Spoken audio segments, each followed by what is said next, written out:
تو اس طرح کر کے انسان کو چاہیے کہ انسان پھر جو ہے وہ ذکر اللہ تعالیٰ کا کیا کر، اس کے بہت زیادہ انسان کو فوائد حاصل ہوں گے۔ آیت نمبر 200 میں اللہ تعالیٰ نے ذکر کیا ہے اہل ایمان کا۔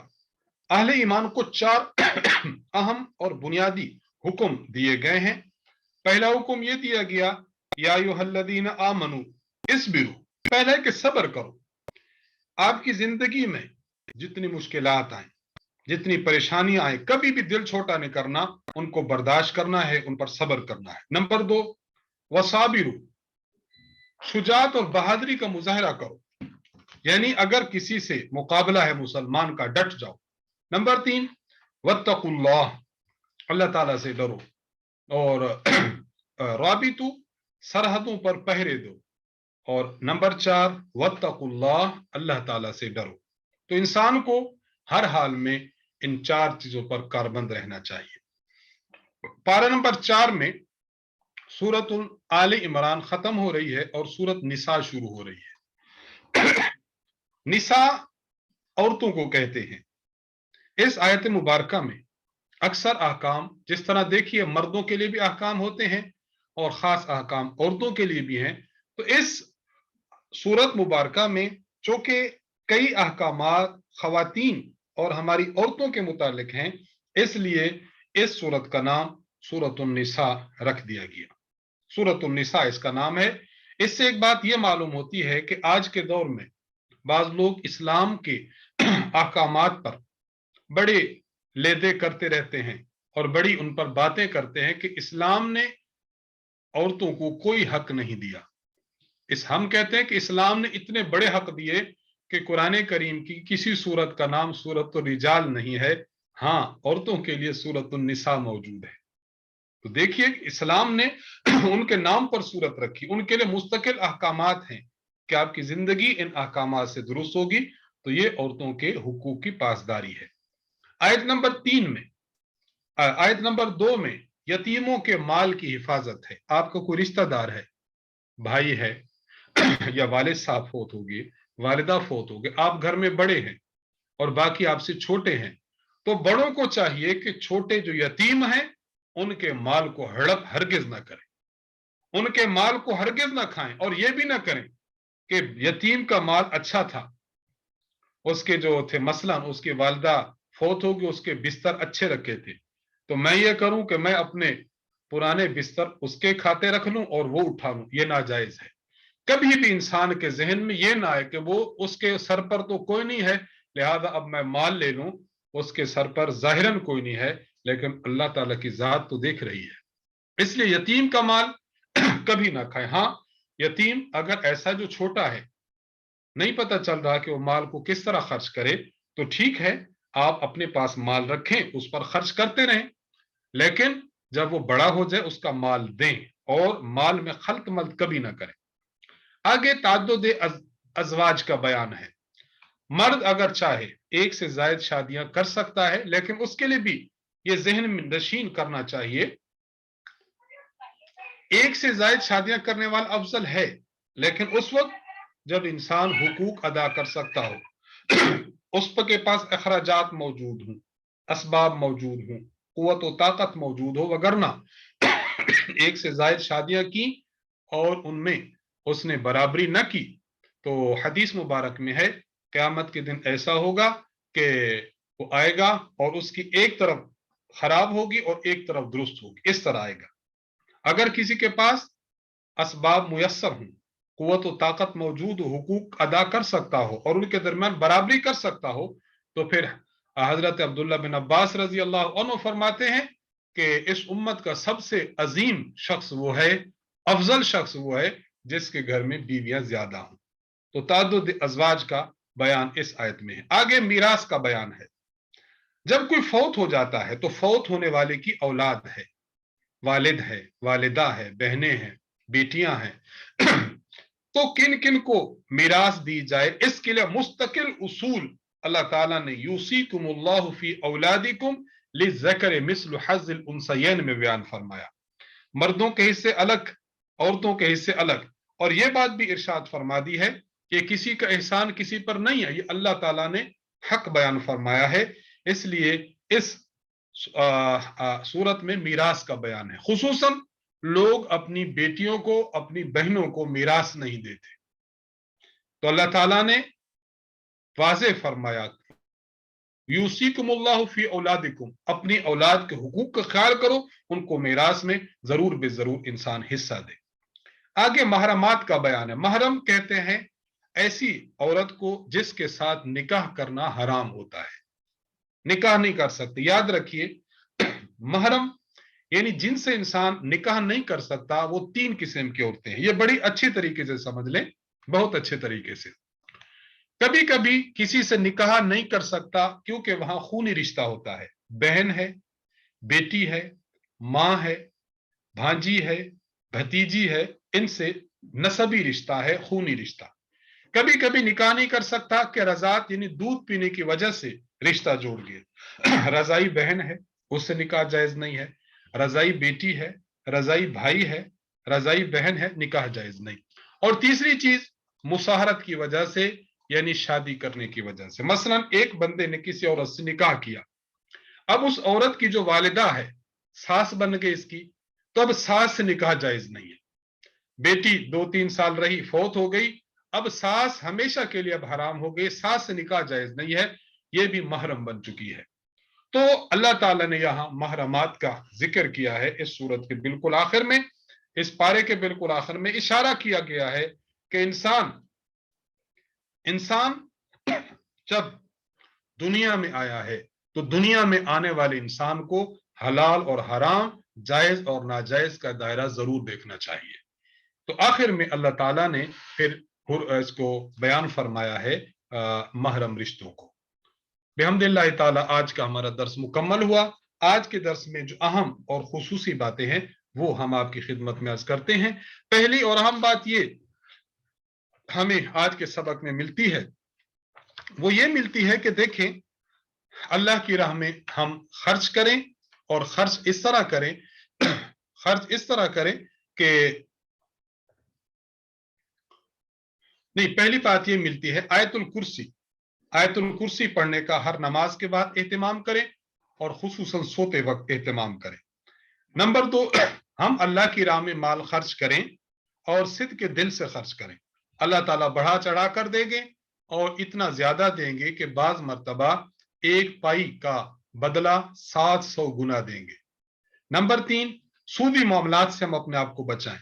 اگر کہیں سودی معاملہ چل رہا ہو گھر میں، مرد کی ذمہ داری ہے ختم کرے، عورت ہے تو اپنے خاوند سے واضح طور پر کہے کہ آپ کے گھر میں سودی معاملہ نہیں آنا چاہیے، بالکل اس کا بائیکاٹ کرے۔ نمبر 4، دعاؤں کا خصوصاً اہتمام کرے، اور سورۃ البقرہ کے اینڈ میں جو دعا ہے اس کا اہتمام خصوصیت سے کرے۔